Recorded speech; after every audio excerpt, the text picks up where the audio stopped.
coming to you live here from Baku in Azerbaijan. We are still making our way back to the Bermuda Triangle ever since Steel Mold dumped us in Germany like 2 months ago, something along those lines. Been hitchhiking the entire way. That's why we did DreamHack EU, because we were trying to find our way. We are, of course, here today with Grand Platypus Open number 78, the 78th edition. We are finally back with our weeklies. I am your host, Yakuzaku, and with me today is El Terminado de los Numeradores, Light_VIP. How we doing, Light? What's up, Yaku? First, I would ask you, could you please check your mic boost settings just in case they have been changed? I think it did. Yeah, it sounds like I was experimenting with a new mic a little bit, and then, I switched back to my current one. Okay, but yes, we are of course back in Grand Platypus Open. It's been over a month since our last edition of GPO. The reason for that is, of course, we went on a hiatus. We didn't want to clash with the DreamHack qualifiers and then DreamHack the main event itself. And after that, well, we were casting the B stream and the C stream for DreamHack. So yeah, our sleep schedules were really just out of whack. As Yaku was saying, we were covering the European. It took Yaku like a month on top of that to recover after what we went through. I still haven't recovered. Oh god! Did I tell you about last night? What did you do? Did you like sleep for an hour again? Is that what happened? I slept for 2 hours, but this time there was actually a reason why I woke up. I slept for 2 hours, and then somehow in my sleep I kicked my blanket off of me, so I was cold.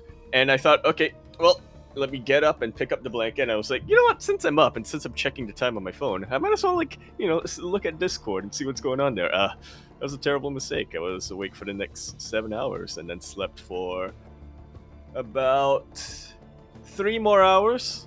Then got waken up by a delivery man, took the parcel in, and then slept for another 3 hours. So all in all, if you add it all up, I did get 8 hours of sleep, technically. Yeah, at least you got a couple more hours in. That sounds better than what I've heard the previous days, I'll be honest. But yes, it's great to be back, and on top of that, it's great to be back in such a world where, mate, we got a new map pool. I still can't believe it. We don't just have a new map pool. We have an extra map.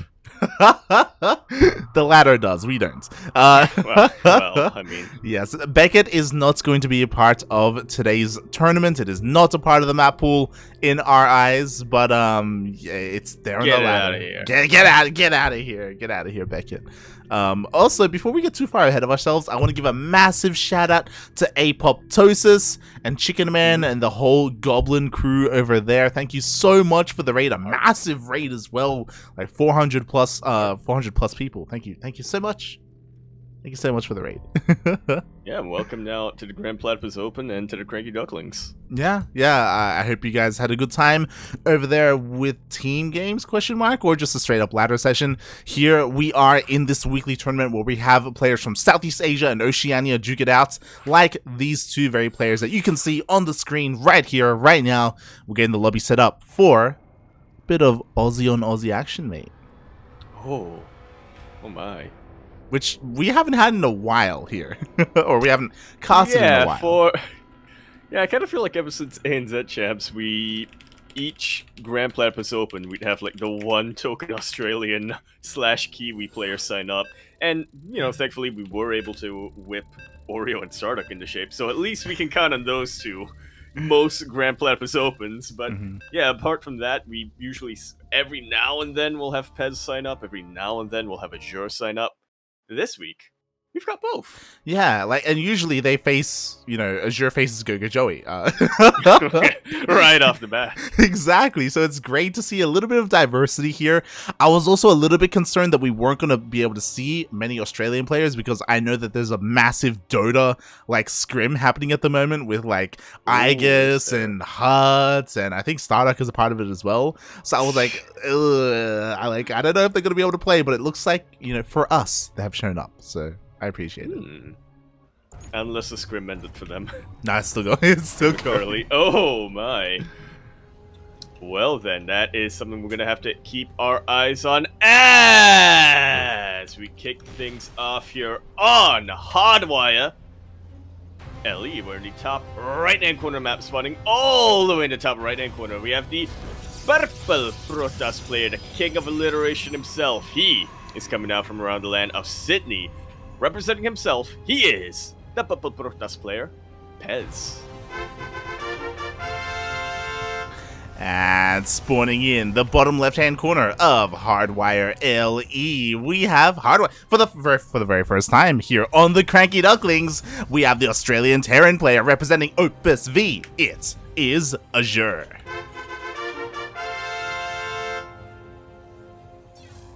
Now, I asked you this while you were streaming earlier, Light, but I'm not sure if I got an answer.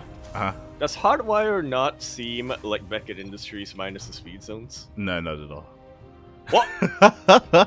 It's much larger. It's red. But they're both red. They are both. Exactly. Yeah, they are both red. But I feel like that's where some of the similarities end. We have to get used to these new maps. Obviously, there's a lot of large open ground maps. There is a short rush distance map as well, but nowhere near. I don't think we're ever going to have a map as small as Beckett Industries made. Like, that was insane. Well, we still have Beckett Industries in the ladder anyway. True. You're not wrong. I have a feeling that most official tournaments won't include them in the vetoes and whatnot, but yeah. Yeah, exactly. I did hear that both GSL and World Team League aren't going to be using Beckett. I don't think Home Story Cup is going to be using it either. So, yeah. I think Home Story Cup straight up said, like even before the new maps were announced, they straight up said, yeah, no, we're taking the TLMC maps. Yeah, and just gonna be playing around with those. Yeah, exactly. So, it's great that we have like all these new maps. There's a couple of things that can happen on them. I mean, you should know this one. It got nerfed. I'm so sad it got nerfed. It didn't, mate. It didn't. No, this is the pre-change version. On the LE version is not the updated version, so you can fit 2 tanks. I am gonna be laddering this week. Oh boy. Oh god. It's disgusting, man. It's disgusting. There's been a couple of updates, a couple of things that have been found out. One, there's this obviously abusable tank position. There are also a couple of abusable liberator positions as well, so it's like, oh god. Yeah, we may see them. Yeah, when I first looked at Hardwire, before looking at the map in detail, I thought, oh, very wide open map, it's probably going to be favoring more Swarm-style Surg and Gateway Protoss. Then I noticed the ramps and the ranges and the dead air, and I'm like, oh, Terran's going to have a good time on this map. Yeah, I mean, in general, there have been some, like, murmurings that this is a more map-favored map pool at the moment, which, honestly, the last one was as well, so so we'll see how true that is, I think. Pool? Yeah, especially because that's like every map pool. True. Thankfully, Romanticide is gone, and even the new large map isn't as awful as Romanticide when it comes to how easy it was for like players in general to get up to 4 bases. Like that shouldn't be a thing anymore. I do believe they're both still purple, so I'm glad at least there's some consistency. It's true. Oh god. So yeah, I'm really curious to see if the meta will change due to these maps. Obviously, StarCraft 2 maps don't dictate things anywhere near as much as Brood War, but, they still do a little bit. Meanwhile, these Marines are so close to death. Jesus Christ. Yeah, I'm honestly surprised that, okay, finally they've gone down, but I am surprised that they've lasted this long and have been able to defend this well. Pezz has only gotten 3 SEV kills for his 2 Adepts so far. Yeah, not bad. I think he got a Mule as well, and obviously all those Marines, right? So honestly, the Adepts dealt a decent amount of damage. Meanwhile, the Hellions are about to run into the Stalkers. Oh god! And Azure will be able to scout the Stalkers coming his way, but that is not much of a consolation now that he knows that Stalkers are coming his way, and he's lost all those Marines from earlier. Thankfully, his bunker is still up. It is, but it's only guarding 1 spot. He's supply blocked! No, Azure, please! Oh no, he only just now starts another depot! And Pezz is going to get ready to dive into the main base at the same time. There is that drop of Hellions. Sure, these Hellions can deal some damage, but there's still no answer to these Stalkers. Yeah, those Hellions have to deal some damage, some way of keeping Azure back in the game. Just a second too late on pulling the SCVs, and with that, the bunker will go down. I do not see Pezz letting go of the control from here. 10 probes have gone down. but he's completely dominated this side of the map. GG. Pezz takes game number 1. GG. I don't blame Azure for committing to the drop because it's like, I mean, Hellions wouldn't have helped at home anyway, really. Like, like Hellions against Stalkers. I don't know about that one, mate. But that was. Well, he just didn't know what Pezz was throwing his way. I mean, Pezz, yeah. Despite those adepts not getting as many SCVs as perhaps he might have liked, he did really keep Azure back for so long. He weakened the defenses by taking out those Marines. By the time those Hellions did pop up, too little, too late. Yeah, exactly. Oof. It was a rough. I almost want to say build order loss, just because of the way Azure played that out. He didn't scout what Pezz was doing, right? He didn't get to see the main base at all. It wasn't like a Reaper across the map. Funnily enough, it's like that's what the medevac and the Hellions are for, right? Yeah. It was kind of hard something countering. out a little earlier, yeah. Yeah. Oof. But here we go. We're diving straight into game number 2, and I hope that this isn't going to be too one-sided. I know for a fact that Azure hasn't been laddering as much recently. But you know what? The new season started today, so hopefully this reinvigorates them and gets them back into it. Oh yeah, I think it will be. But regardless, we are going to be continuing our series here on Berlingrad LE, my favorite new map, if we're basing it solely on names. Here in the bottom right-hand corner of the map, starting all the way in the bottom right-hand corner, the king of alliteration himself, coming out from the land of Sydney. He is, of course, the Purple Protoss player, Pezz. And spawning in the top left-hand corner of Berlingrad LE, we have the Australian Terran player representing Team OPSV. Currently down in this series, but not out. It is Azure.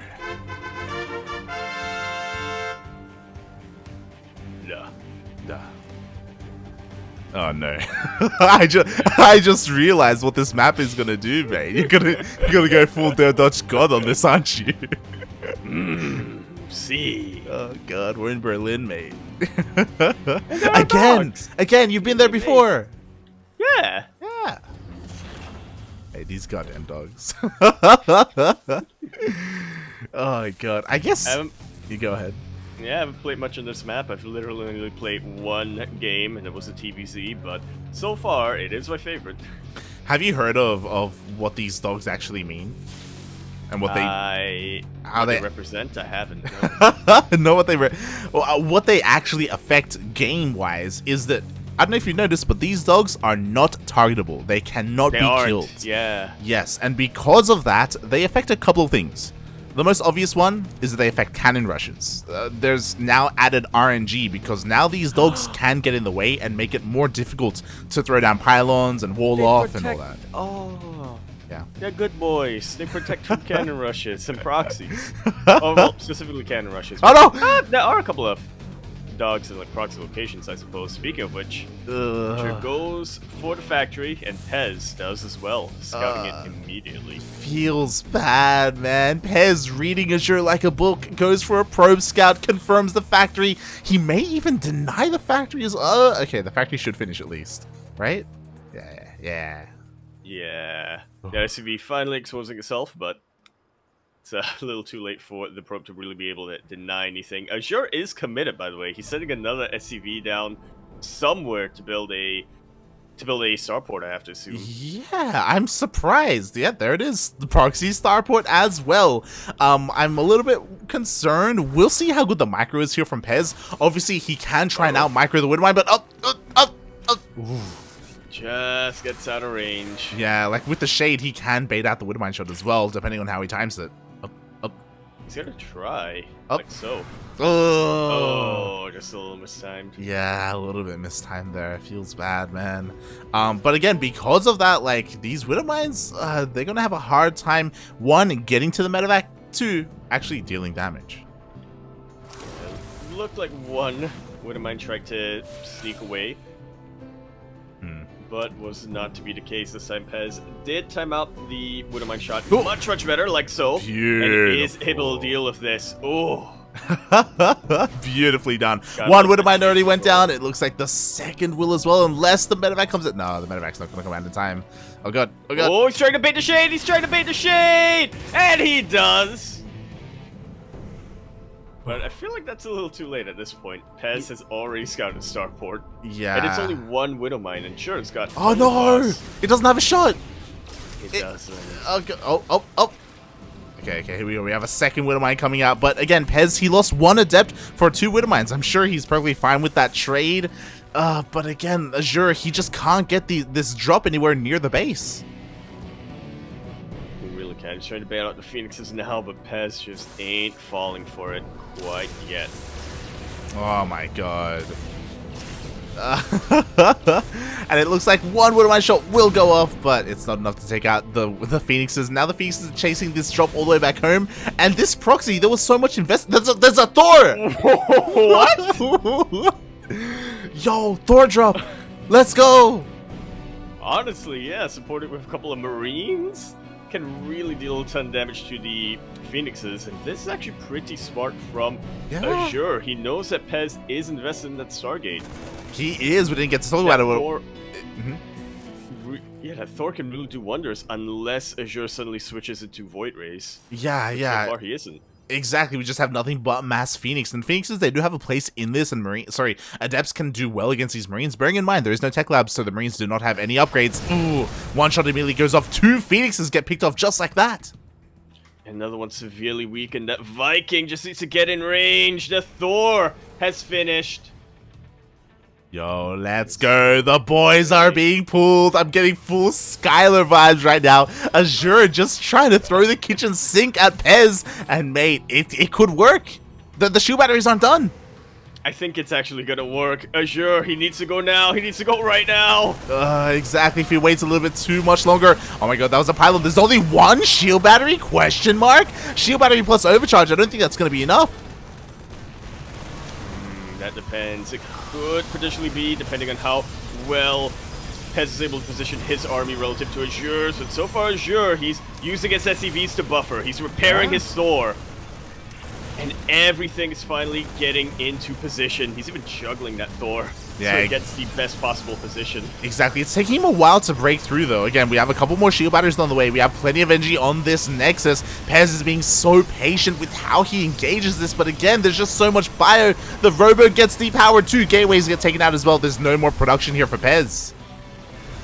And Immortal is a brilliant answer to the Thors, but there's nothing stopping all of these Marines that were Adepts earlier on, but they have been dealt with. Oh god, exactly. The Liberator for good measure. They're trying to deal with the Phoenix, with the Liberator, and it looks like the Liberator will just barely get taken out. There's a pylon on the way trying to repower this Robo, but that's ambitious, I feel. I don't know about that. Oof. Yeah, I mean, the pylon gets up, but the Robo does not. Exactly, the boys are being pulled, and Pezz, he only has a single Immortal left here. A Void Ray is on the way, but it's going to be a little bit too late. The Thor gets dropped on top of the Immortal. You'll love to see it. In many ways, Thors are big Immortals that can also shoot air. That they are, and now we have two Thors. They are here, diving into the main base. And Azure, I was worried that he was going to be taken out 2-0, but no, he's looking to take this to the ace match, even with an incredibly failed proxy. You say failed, I say blessing in disguise. It's like, mate, so what if your factory and your starport get spotted, and so what if 3 of your Widowmines get taken out and you don't get to drop at all? It's fine, mate. The follow-up, just pull the boys. Yeah. And built Thors. And built pretty good units, apparently. The direct upgrade to Widowmines, apparently. Apparently, mate. Apparently. Look, you need the armory to get invisible mines anyway. Mm-hmm. Might as well throw it on a tech lab.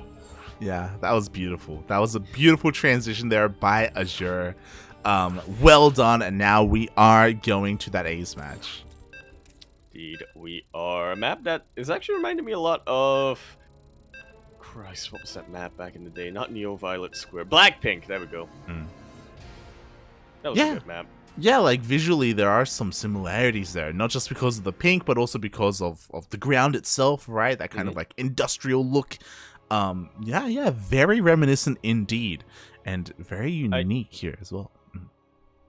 Yeah, it almost feels like neon violet, but without the pachinko in the middle. To be fair, it does have a few other things going for it, though. Yeah, to be fair, also Neon Violet's Square or Hold was also a much darker map as well. It right? was. Yeah, it was. It's literally lit up by nothing but the neon. Yeah. But speaking of neon, that is the map that we're on right now. Which is Curious Minds. LE. I gotta learn the new map names all over again. It's great. In the top left-hand corner of the map, spawning all the way in the top left-hand corner, the king of alliteration himself, coming out from the land of Sydney. Arguably... No, I don't think that's up for debate anymore now that Starduck me probe. But still, one of the best Protoss players from Australia. We have the Purple Protoss player representing himself. He is, of course, gonna be Pezz, a Perry. And spawning in the bottom right-hand corner of Curious Minds LE, we have the Australian Terran player. He is blue, representing Team Opus V. It is Azure. With that beautiful segue that he had with his proxy, you know, the follow-up, Plan B. It was great. It's a neat little contingency plan. It's one of those builds where the way it was executed, it's like, I can see you trying that on the ladder. Like, it just looks so much. It just looks fun. How often do you get to proxy Thors? You know, I'm usually on the receiving end of that. Like if I were Terran, I just build a Cyclone then. Yeah, like if I was Terran, I would look at that build and I would do it. I would try to do it. That was great. Yeah, I want to do it every now and then. I do feel like that was a very reactive build that came out from Azure. I would have to look back at the replay because I believe he was planning on getting the Tech Lab and the Armory as well. Well, he was always going to get the Armory. Yeah, I think he was just planning to get... He did just get the Tech Lab after his proxy got scouted. Yeah. So I'm not sure how much of that was a reaction to knowing that Pezz was going for Phoenixes, or if Pezz normally just goes for Phoenixes if he scouts a proxy like that, and that's the solution from Azure. I would imagine, like, because he saw that it was a Stargate opener and because Phoenixes were coming out, then that's like the trigger for him to go into Thors. Because Thors do, like, the Phoenixes do nothing against Thors. Absolutely nothing. They can't pick him up, they can't shoot him, and Thors can't shoot up. So yeah, that was wild. Yeah, you just gotta pray that they don't go Void Rays. But in a PvT, how often is the Protoss player gonna go for Void Rays instead of Phoenixes, right? Yeah, exactly. Like, it's just almost never, unless it's proxied. So yeah, that was a great response there. I kind of want to see that now. Proxy Thor versus Proxy Void Ray. Let's go. I don't think you actually do want to see that. But I want to see that happen to someone that's not me. Meanwhile, these adepts are dealing a lot of damage. This CC is incredibly delayed. Yeah, Azure unfortunately not pulling back his initial Marine earlier on. These Hellions are trying to buy him some time, but they do get taken down. And in the end, the wall is not a wall either. He lifts up, or lowers his E-post rather, allowing these adepts to get right on top of these SCVs. Yeah, exactly. Meanwhile, the adepts, they actually shade into the main base. They kill the Marine, and now more SCVs are going to be going down as well. Oh my god. Just Pezz, every single time, just getting so much value with these adepts. Yeah, that was a problem with the last game, I suppose. He went Stargate instead of adepts. Exactly, man. What are you doing? Shaking my head. Although this time it's very much a return to game number 1 on not Beckett Industries, the other map. Hardwire. Well, he will be following up his Adept harass with a very aggressive Blink Stalker push. Incredibly aggressive. We do have 4 gateways finishing up for Pezz. The War Prism is going to be zooming across the map. We also had a full wall up here, so Hellion run-bys can do nothing. And I'm a little bit scared because Azure, he scattered the very opener, and that's it. Like, he doesn't know. There is a tank on the way, though. Yeah, a bit of a safety tank, so it's not going to be completely hopeless for him this time compared to the previous game where he went Hellion first. But we shall see. One tank I don't think is going to cut it. They get two tanks out, though. You spread them out. Then we're cooking with gas. Yeah, exactly. We have to see where the tank is positioned and where Pezz decides to go in, because again, if this tank is here on the low ground, then Pezz has a way into the main, but how much damage can he really get done before Azure can respond? Meanwhile, Azure does get across the map with his Hellions. Ooh, oh. That was so close. Yeah, he really wants to break through, but he can't quite get it.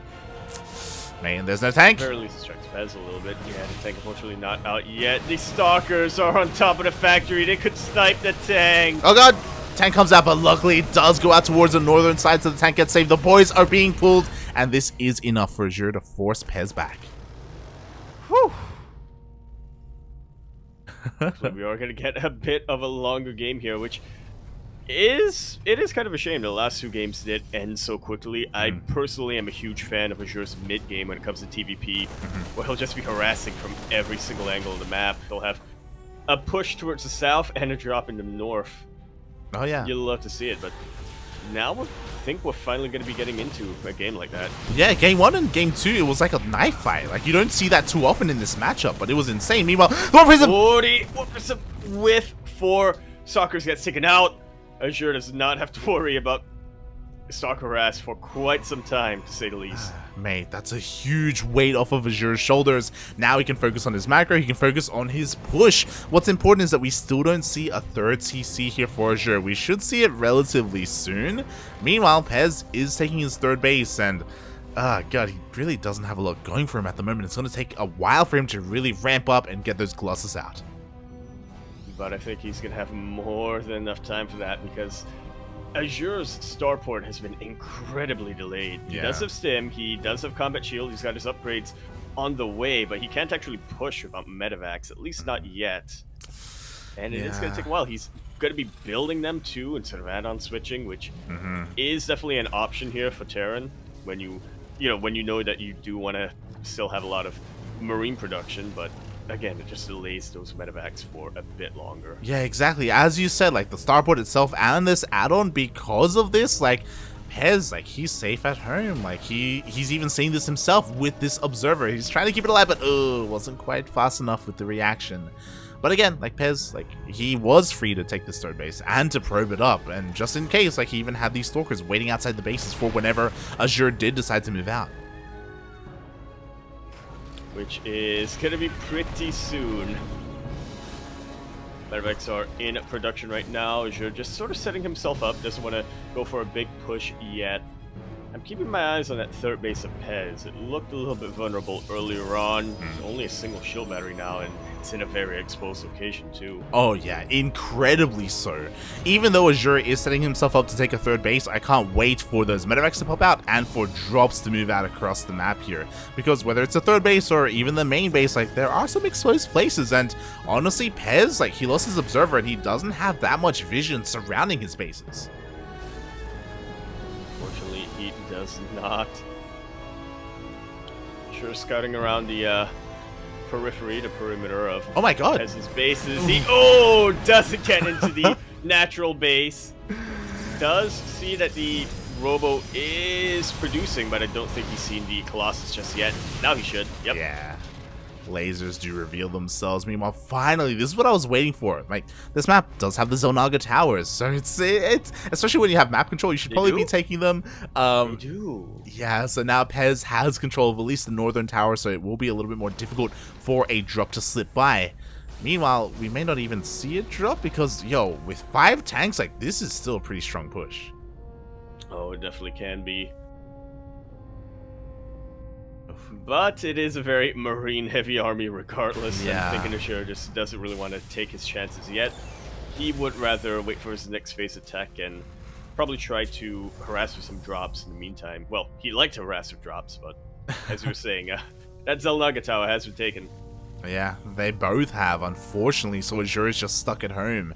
And another thing is, especially because this Colossus heavy army, like, I also don't know how I feel about, like, a biotank army pushing into this without, like, the support of Ravens to disable and things like that, right? Ravens to disable, or maybe even Liberators, right, to zone them out. Yeah, Liberators, Viking production, right? Like, we still don't have a proper answer to the Colossus, other than, I guess, brute forcing your way through and just trying to dive on top of them. Yeah, which is always a bit of a risk. Now, my question is, what has Pezz done to Azure that he's so paranoid of DTs? Oh god! Getting missile turrets by the natural base, and by his third base? Like, dude. I mean, do you blame him? I mean, Protoss, right? But as you were saying that, mate, like, Azure, he's forced all the way back home. He just lost 2 tanks for free to a Zealot run-by, and the drop even came home. But this is exactly where Azure wants to fight regardless. Pezz maybe not so much good use of the force fields. Azure trying to drop on top of those Colossus, but not quite getting it. The flank on these Zealots looked like it was going to do quite a bit, but not so much. There was still plenty of bio here. Colossus, unfortunately, I think we're targeting down tanks or Marauders around that. Yeah, I'm impressed because Azure held with like this one tank here. Like the others got cleaned up early. To be fair, there were tanks in the back line, but it almost looked as if Pezz's force field, at least on the left-hand side, was working against him and stopping the Zealots from getting on top of that tank. Oh yeah, it definitely made a choke point for Azure. Yeah, so I was like, oh, it's a bit of a questionable force field there, but at least Pezz didn't overcommit. He still hasn't lost a single Colossus. Yeah, at this point the gateway units are very expendable for Pezz. He's on 4 bases. He's building up a pretty, not so much of a mineral bank, but he's got a lot of mineral income at the very least. As long as he doesn't lose his Archons, his High Templar, his Disruptors, his Colossus, he can afford to trade. Yeah, and unfortunately for Azure, like, Pezz just has vision all over the place. Like, he's got this Observer here outside the main base. He's got control of the Zonagas as well. He's got spotters all over the place. So whenever Azure tries to move out, tries to get across the map, he just can't do it. But at the same time, Pezz hasn't really been able to utilize his momentum yet either. He's being very active, and he wants that third base of Azure. But I do appreciate that he's showing some restraint, you know, every single time it seems like he can't push in, he just doesn't. Yeah, exactly. Meanwhile, ooh, we do see a massive force pickup here, and one of the medevacs does get sniped full of Marines. At least it was just Marines. As you were saying, Azure, his macro hasn't slipped. He still is keeping up with what Pezz has. Ooh, even forces a recall. Oh. Yeah, he sees this little force towards the north. Not looking too threatening, but denying that 5th base will definitely throw a wrench in the plans of Pezz right now. Picks up a Disruptor for free. Still 1 medevac loaded with Marines. That it is. A bit of like weird pathing there for Pezz. He did lose a couple of units for free as they were trying to return back home, but now their Disruptors are out. Oh my god. Oh, Purification Nova actually not getting too much, but doesn't really matter in the end because the Colossus clean house on top of all this bio. Oh, Jesus Christ. And even though there was some nice splits there by Azure, like, the Disruptor shots, they still got, like, half-decent shots there along with those Colossus. And again, like, the Colossus still stands strong. Yeah, can't quite split against Colossus, at least not on the same way split against Purification Novas. Different kind of split, so that's why it's so important to diversify your AoE, as Pezz is demonstrating. Yeah, exactly. The Disruptor shots, they go off and they target down every single Widow Mine. Meanwhile, in comes the Bio Army of Azure, but he just doesn't have the numbers. Yeah, the EMPs are decent on top of the Stalkers, but they're not getting the Colossus, they're not getting the Sentries either. GG is called. Pezz wins that series and proves that PvT is winnable. I thought you were gonna get my head, Pezz. And proves TvP is unwinnable, mate. It's well, I feel like if there was any Terran player who didn't think TvP was unwinnable, it would be Azure. Man's got a pretty decent TvP win rate from what I've seen. Yeah, yeah. Well, regardless, I'm glad that this game or this series did go to the ace match. Azure and Pezz, for people who are coming from, say, like Apoptosis' stream and aren't familiar with the oceanic scene, like these are two of some of the best like Protoss and Terran in the region. You know, they're kind of like, you know, always in the shadow of Probe and Seether, but they're still incredibly strong players regardless. You know, 6K on the NA ladder. They're like the heir apparents to Probe and Caesar in a way. Yeah. Well, nowadays I think Pezz has to contend with Starduck for that, but my money's still on Azure too. Well, no, because Piglet is still around. So yeah. So Azure has to contend with Piglet as well as the heir to Caesar. Yeah, it's one of those things where Azure and Pezz, they've been like, you know, around. They're part of the old guard. They've been around for many, many years and have been solid when it comes to their position amongst the other players in their respective races. But Piglet and Starduck, they're like the new kids on the block, you know, and you know they're kind of vying for that spot. And they're going hard to take that.